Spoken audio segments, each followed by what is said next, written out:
Here's how I style my hair with my new thermal brush. I start with a little leave-in conditioner and I just rub that through the ends of my hair. Then I grab this front section and wrap the hair around the thermal brush, but pulling away from my face. I guide my hair all the way up until my ends are nicely tucked in, and then I start rolling. I roll the brush down for as long as I can go and then hold it for 10 seconds, and then I roll it back up until I can kind of glide my hair and do this kind of rolling motion with it. I do this motion a few times. I try to do it in the center of my hair, and then I also concentrate on rolling the brush around at the very ends as well. When I remove the brush, I grab a Velcro roller while my hair is still hot and roll it up. And I secure it with a little pin as well. Then I repeat that same exact process on the next section.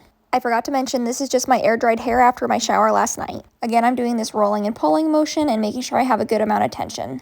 And then I'm going to do one more section at the very top of my head. I'm kind of building a mohawk here. With my mohawk secured, I'm going to move over to the sides now. I grab a section on one side and I roll it under. And I do have some layers in my hair, so I'm trying to make sure I'm working with my layers here. Then I'm going to find the hair that lays in front of my ear and pull that forward. Then I'm going to curl this section, pulling away from my face. And for some reason, I don't have to put pins in this front section. It's secure enough on its own with just the Velcro roller. Now I'm going to split this bottom section in half, and I'm going to split it in half again. And yes, I do hold this front section with my mouth. If I don't, it gets in my way and I get frustrated, so that's how I do it. And on this bottom section, I'm rolling, so I'm trying to flip the hair up, but on the top sections, I was trying to flip the hair under. Once I have these last sections curled, I let my hair sit in the rollers for at least 15 minutes. And it's been 15 minutes, so now I'm taking them out. I carefully unroll it until I can drag my hair through the rest of the roller. And I do a motion that I'm calling the swish and flick. Every time I do this, I'm just silently saying to myself, swish and flick, just like Harry Potter. This part is a little painful for me. It's hard for me to get my hair out of the Velcro sometimes. So I don't know if that's just a me issue or maybe I need to get better rollers. With the rollers out, I set my part and then brush through my hair with my fingers. And most of the time I just stop here, but today I decided to add a little bit of styling cream just to pat down those flyaways at the top of my head, as well as a little bit of hairspray. And that's it.